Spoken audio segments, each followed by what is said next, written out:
Hey, we're gonna do something a little different today. You have my notes. We didn't even talk about this as far as Matt and I when he first started telling me a little bit of where he wanted to go today. But we're gonna really talk about how do we navigate through challenging times. How many have ever faced a challenging time? How many maybe are in one now? There's there.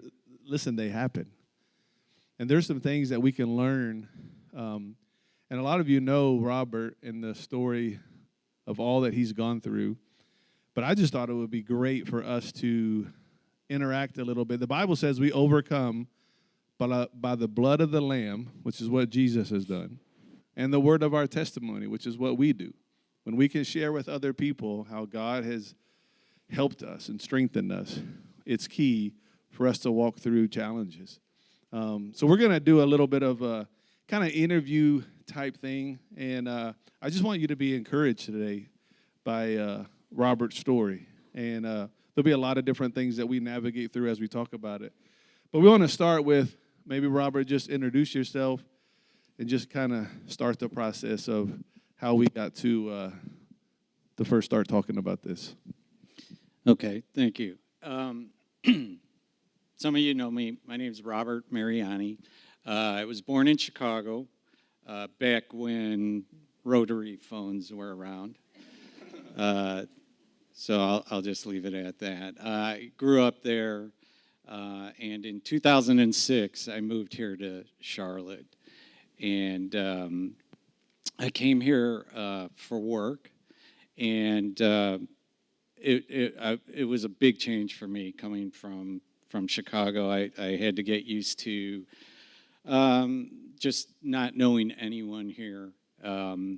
So what helped in that regard was seeking out a church right away. And it took me a few churches to get to here, but ultimately I got here, and I'm glad I did, because this church and the family here have been really instrumental in helping me get through what I have been dealing with for the last 12 years. So I'm thankful for this opportunity to talk about it. And my number one goal of deciding to do this really was, if there's anyone here that hears anything from me today that helps them get through their challenges, that would be a big win for me, actually. So I'm hoping I have something that to say or share today that helps some of you today that are going through some challenges. Take us through a little bit about, you were here 2006, you moved here, then you were here. What happened in 2011? Okay, so in April 2011, I got married. And about 30 days after I got married, my wife said to me, we need to get insurance, health insurance. Because I'd been going without insurance for, I think, about 3 or 4 years.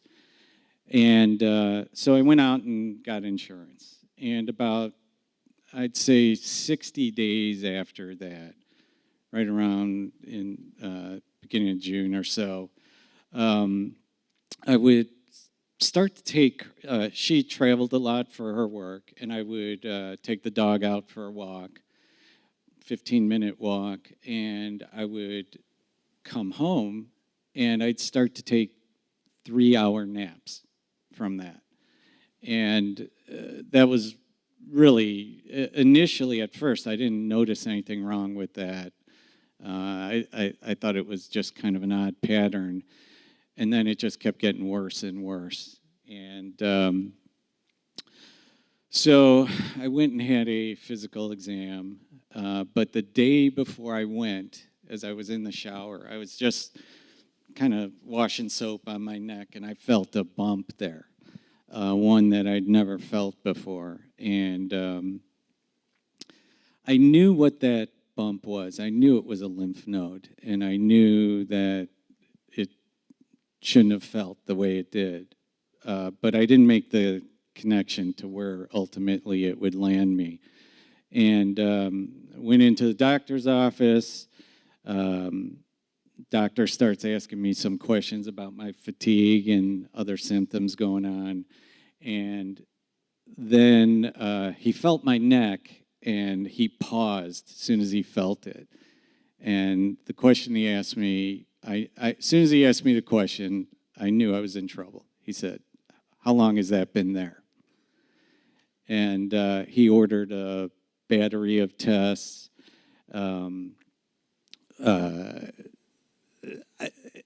What I remember is thinking these tests were going to happen pretty quickly, and we'd figure out what's going on, and we'd take action. And it ultimately took 3 months of testing to figure out what was going on.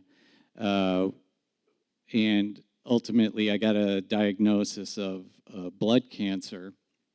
And what happened after that is they took one more test. It's called a bone marrow biopsy. And when that came back, the physician said to me, okay, it's not the lymphoma we thought you had. This is an incredibly rare lymphoma, and we need to get you into chemo right away. I was stage 4 at that point when they finally made the diagnosis, and so by end of September of 2011, we started chemo, and that occurred every 4 weeks for about that lasted through February, and it was horrible. There's just no two ways to explain it. But at the end of that, they told me you would slowly start feeling better.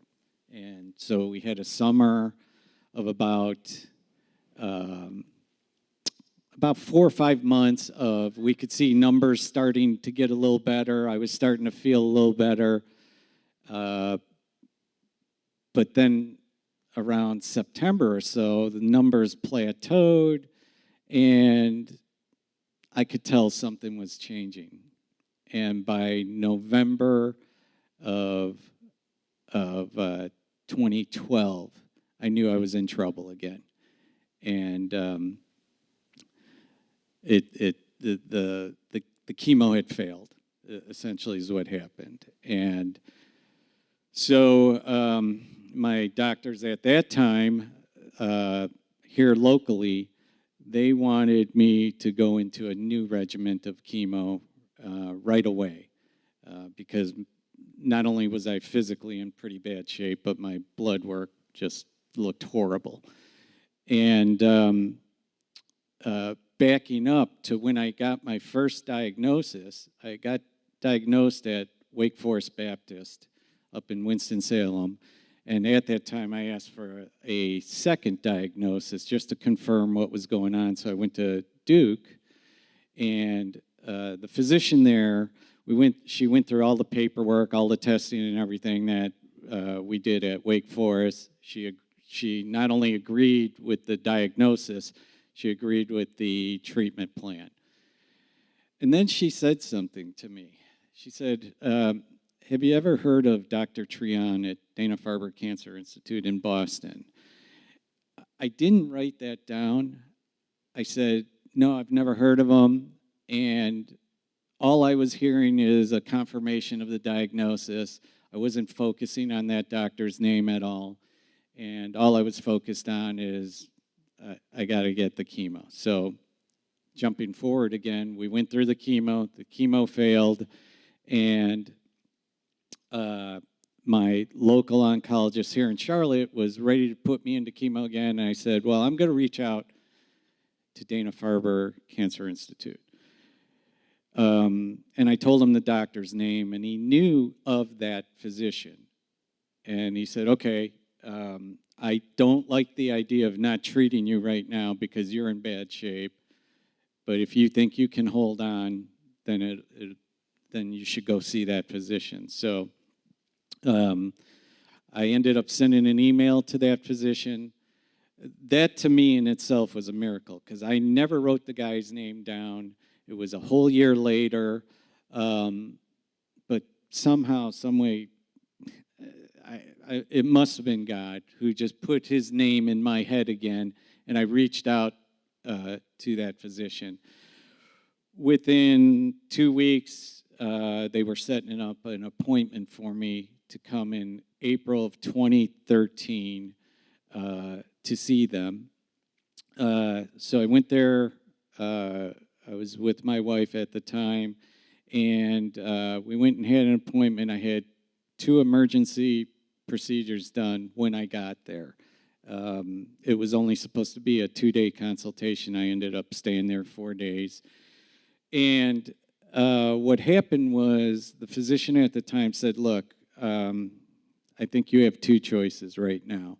We can put you through this, another chemo treatment that he said, it will work. We know it'll work. We've seen it work with this disease. However, with you, the way your first round of chemo went, you know, we have no idea what kind of success you'll have with this or not.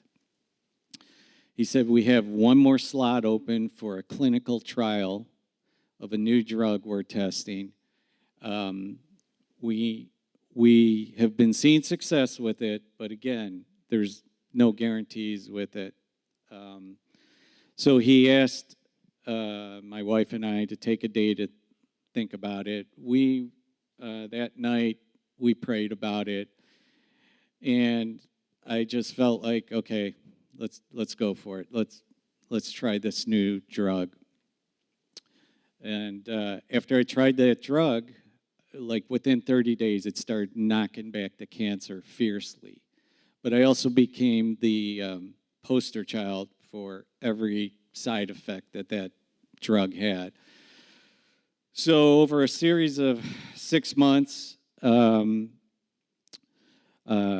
they brought the dosage of the drug down so I wouldn't have the effects as bad as I was having.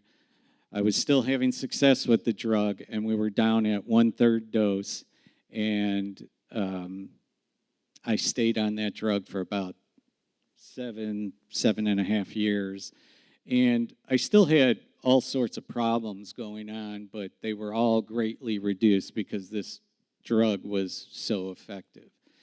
And people would ask me, you know, how are you getting through this? How are you managing this? And I said, every morning when I take that drug, I see God.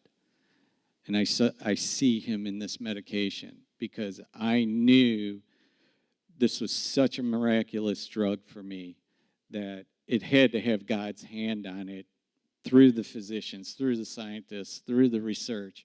And I was just so thankful for that drug.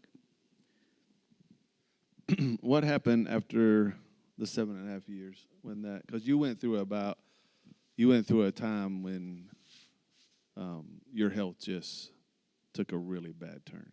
Yeah. So tell us a little bit about that. So toward the end of 2019, something that was known about this particular drug is at some point it was going to stop working, and or you have what's called progression. The disease starts beating you up again. So at the end of 2019, I went back to Boston to get a consultation, and they're like the leading researchers of this drug, definitely in the country, but almost worldwide. But so is Mayo Clinic in Minnesota. So I decided to get a second opinion there as well. And at that time, both of them were pretty much pointing me toward chemo again, even though they knew I wasn't a good candidate for it, but we were running out of options at that time. And March 2020, when we were all just starting to hear about COVID, I was in this small Minnesota airport. Everyone was crowded around each other. We had to get on and off the plane 3 times coming back from Minnesota to Charlotte. And people were just all on top of each other. Within 2 days, I think, after getting back, I was starting to feel not so great. Cough, fever, and I didn't make the connection.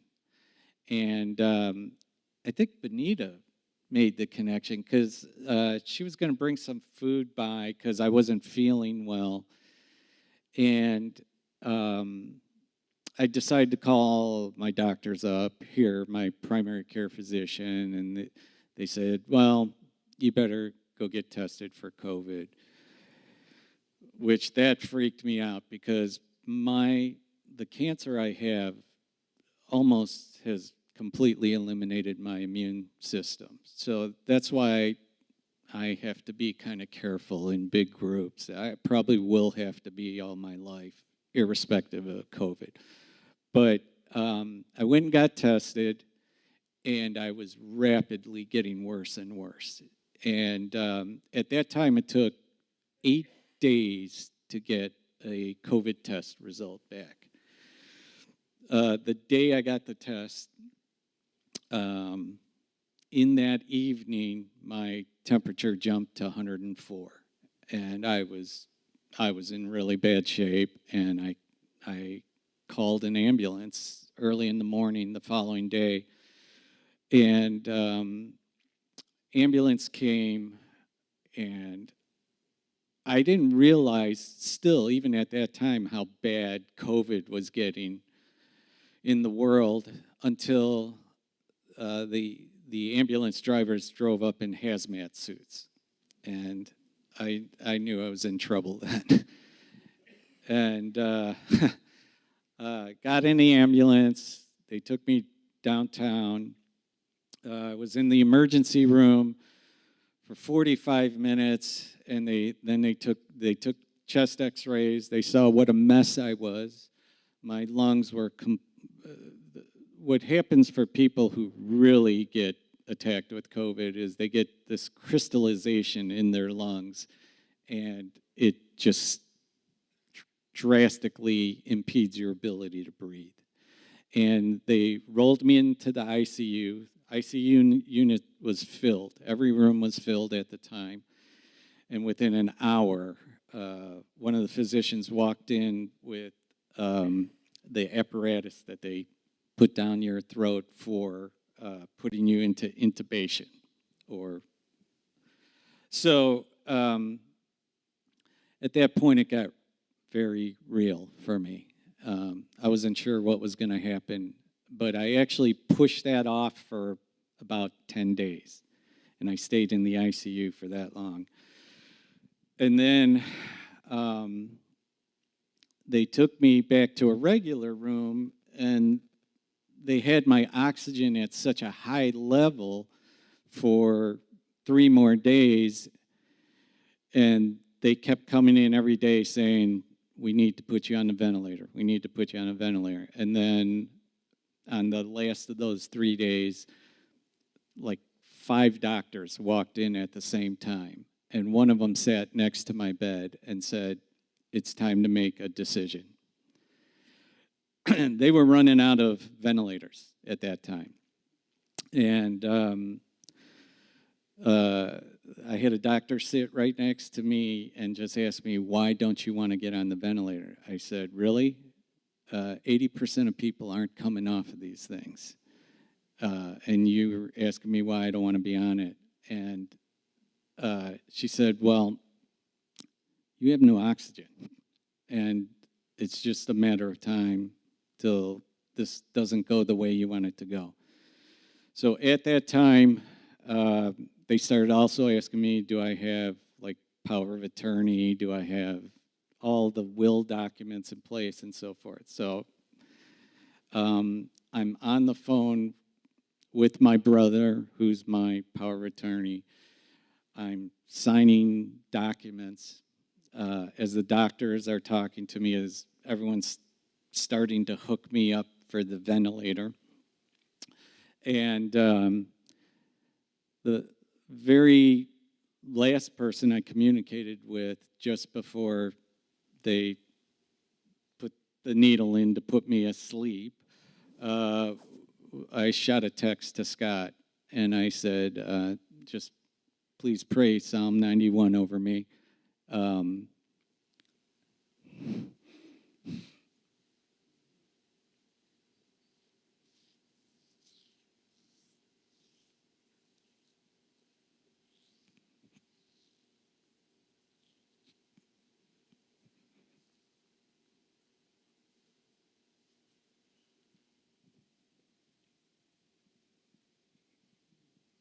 Sorry.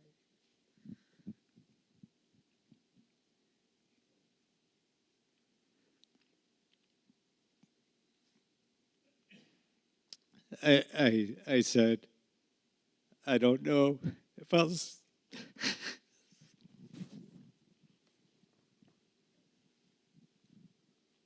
you. I said, I don't know if I'll see you again. And as soon as I hit that text, I gave them the nod and they just swarmed me. I just heard orders being barked out by all the physicians. I don't remember anything after that, obviously. So that was on a Friday. What I didn't know was my local oncologist was talking to my Boston oncologist. I don't know if you remember, I said I was on 1/3 dose of the medication I was on. They had been doing some testing with other COVID patients in Boston who had the same disease and with some mice. And they decided while I was on intubation that they took my drug back up to full dose. And on Sunday, the third day, they pulled me out of my coma. And I woke up on a bed, strapped in ankles and hands as they proceeded taking everything out of me that was allowing me to breathe. And I really didn't know what was happening at that point. I knew I was awake, but I didn't really realize what I had just gone through.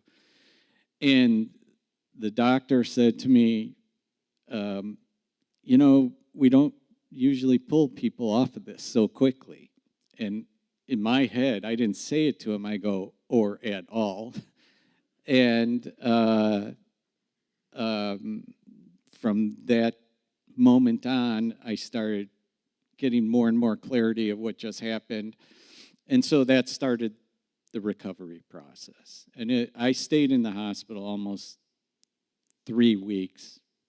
I'd lost 30 pounds.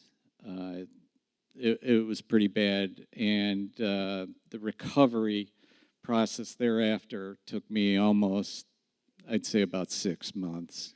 It was a long walk. Hey, can you put up that picture real quick of Robert? Just put it up just for a second.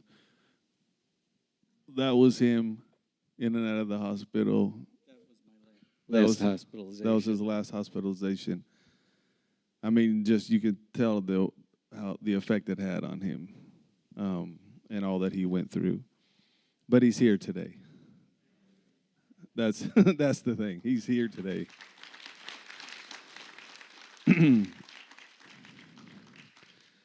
I want to kind of help bring this kind of towards a wrap up. I know we're a little bit late, but they serve lunch all day, so y'all relax. Just let us finish.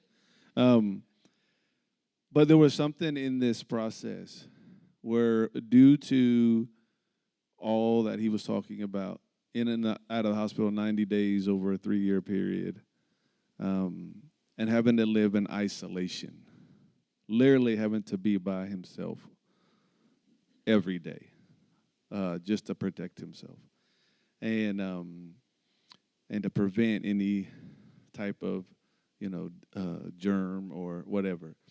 That's tough. Just having to navigate something, but have to navigate it by yourself. Think about something you've gone through and having no one with you at the time, and that's what he walked through. So real quick, just kind of give us a brief idea of how did you navigate that? Well, a lot of prayer, obviously, but it really, you guys. So many of you were praying for me. Some of you I know personally, and some I don't know. So I definitely want to make a point of thanking a couple of you that I have been with me through this whole thing, and I couldn't have done it without you. So I want to thank. She's not here, but Dee Dee and Jill Hicks. They've just been amazing prayer warriors and feeding me and taking care of me when I needed. John and Benita Lilly, same thing. They came and visited me at the hospital multiple times. They've brought me food. They've prayed for me a ton. Chris and Lisa. Chris would check on me regularly whenever I had hospital stays and whatnot. Danny and Connie too. I mean, I have this thing called Caring Bridge. It's a website where people could kind of check on me. It's kind of a private thing, but Danny's constantly on there. First one, most of the time, responding and letting me know they're praying for me. Hugh, you've prayed for me many, many times. Scott, I can't tell you how many coffee psychology sessions I've had with him. Helped me get through this.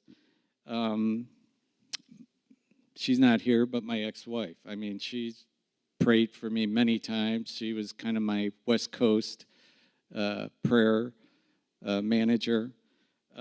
So it's, and I know there are people here that I haven't even met you, and forgive me if I didn't call out everyone, but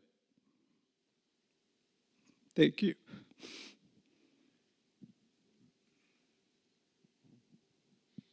I don't know if you remember when that one day when he was on the ventilator and we were on Zoom and we had everybody pray. And we took a Zoom call and prayed. And I was reminded of the scripture when Peter was in prison, and it says the church earnestly prayed for him. And while the church was praying, next thing you know, an angel shows up and rescues Peter. And that's what happened. I mean, he was rescued by the Lord. And so I just want to tell you in this, and we'll give you the final update here, but in this season, and this has been 12 years. And I have your notes. You can just look those scriptures up. I'm not going to go through these. I'm not going to go through the scriptures, but here's some things that you'll see of how you walk through challenges. And this example of Robert is really important. Is first you got to be honest. Robert has some really good days, and Robert has some really dark days. I'm sure some of you that were close to him, I got a call from him one time, and he was like, "I'm done. This is too much." But that honesty of how hard his journey was, and being able to talk with someone about that, was freeing for him. And it wasn't too much. He just needed to process it. And the Bible talks, when you read that scripture, David, he's all over the map. He's talking about how good God is, then he's wondering where God is. In the same chapter. And then you have to make a decision at some point. You got to put your faith and your hope in God. Because the doctors can only do so much. There's only so much that could happen. And again, your faith please hear what I say. Don't focus on healing. Focus on the healer. Focusing on healing gets you feeling condemned or ashamed when you don't see something when you want to see it and the way you want to see it. Don't focus on healing. Focus on the healer. The healer heals. The healer will do what the healer does. God is God. Our job, Mark says, have faith in God. That's what it says in that passage. Have faith in God. Then you can see these things. You can speak to these things, but only because God directs you in that, because your faith is in Him. It's not for you to move mountains. It's faith in Him, and He tells you you can move this mountain. That's where your faith has to be in Him. Don't walk your journey alone. Bear one another's burden. In the Roman scripture, Paul says, I want to encourage you, but he also says, I want to be encouraged by you. Listen, walking alone is not good for you, and it's not good for others for you to walk alone. You need to be an encouragement to people, but you also need to encourage people, even in the midst of your difficulty. Allow God to use you. Here was a cool thing that Robert, he didn't share this, but there's been several people in our church that have been through cancer diagnosis, difficult situations.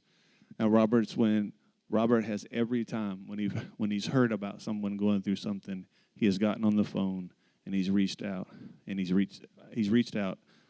talked to them and encouraged them and prayed with them. Even in the midst of his own situation, where he hasn't even seen the full manifestation of everything how he wants to see it, he's still willing to say, even in this, I'll help you. When Jesus was being crucified and he's still thinking about the thief on the cross, and he's still thinking about John and his mom down there saying, hey, behold your son, behold your mother. In other words, y'all take care of each other. He forgives people that are putting him on the cross. I mean, he was constantly, even in difficult, painful situations, Jesus was thinking of others. And that's what Robert did. And then the last thing, just to encourage you, is don't ever give up. When it was first diagnosed, I believe they said 3 years probably was about what they said. Yeah, when I first got diagnosed with the disease,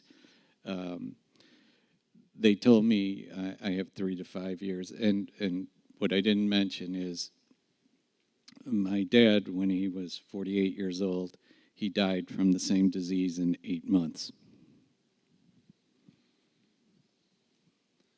And I'm on 12 years. Yeah. Listen, whatever you're facing, whatever you're going through, don't give up. You serve a big God.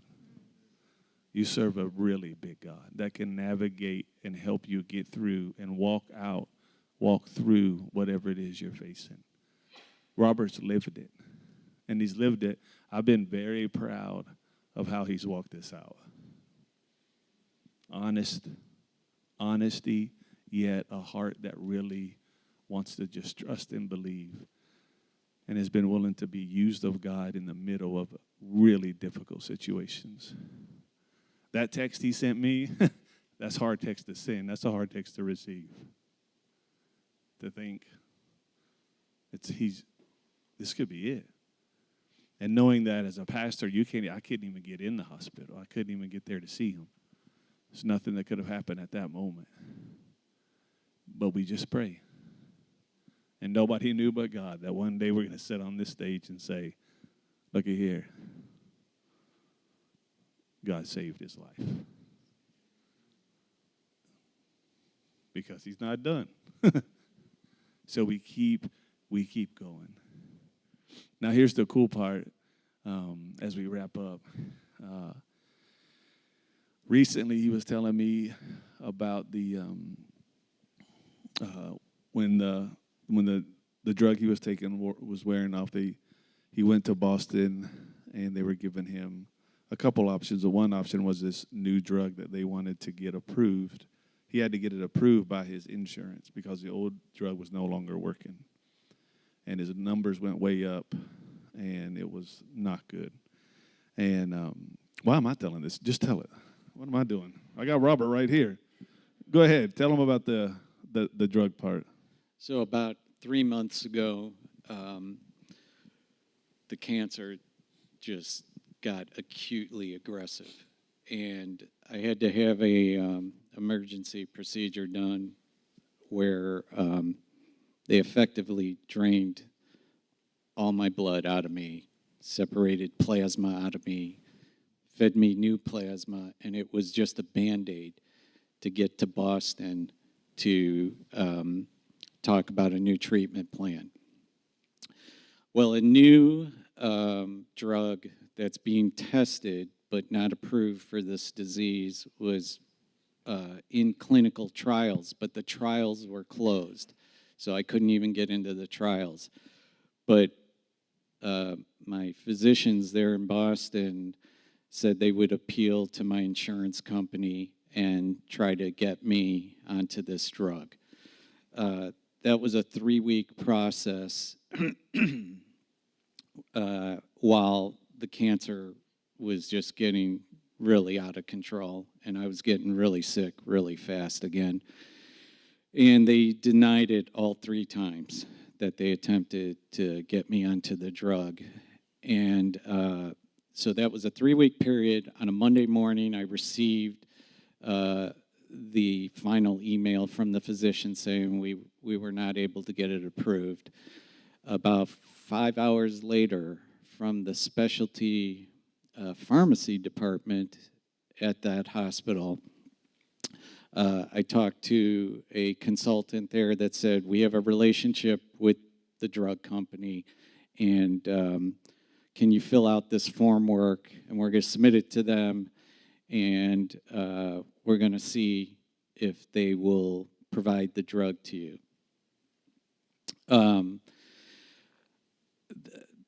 Just the Sunday before that, I was here after not being here for a long time, and quite a few of the men here prayed over me, and I was not feeling good at that time. Well, when I filled out that paperwork on a Monday, on Wednesday that same week, they sent me another email, and they said the drug company is going to supply the drug for you for 1 year at no cost. The drug cost about $17,000 a month. So they also said to me, there will be a possibility that at the end of the year we'll resubmit, and if the drug is not FDA approved yet, which I don't think it will be because it takes almost 8 years to get a drug approved by the FDA, that an opportunity to get the drug again the following year. So that was great news to get on the drug. The really great news was after 1 month of being on the drug, it kicked the cancer back to levels that I've never seen. And so Tuesday I get checked again, and I'm anticipating that everything's going to show well. And the indicator for that, 2 very common symptoms for this disease are night sweats and fatigue. I have no night sweats, and I was cooking till 1:30 a.m. this morning.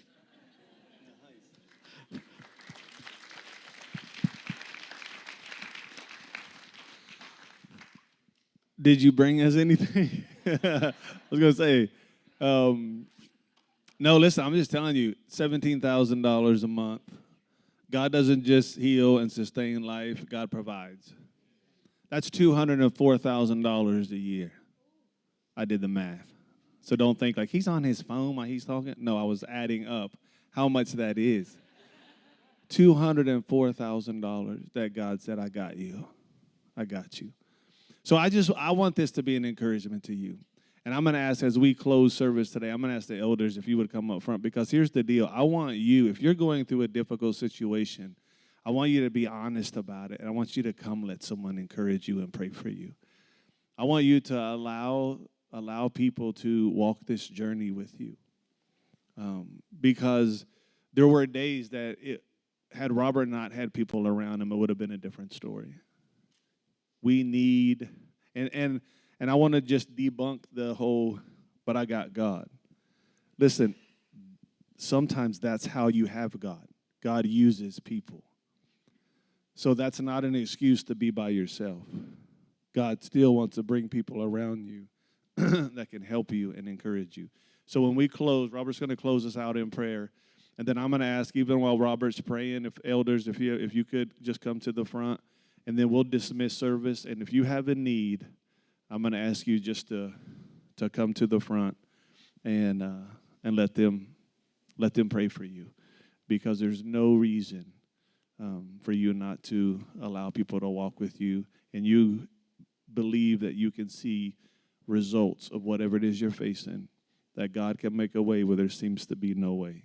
God can do above and beyond anything you could even imagine. So if you can imagine getting through it, God can do more than that, right? So, Robert, would we close this out in prayer as we finish up today?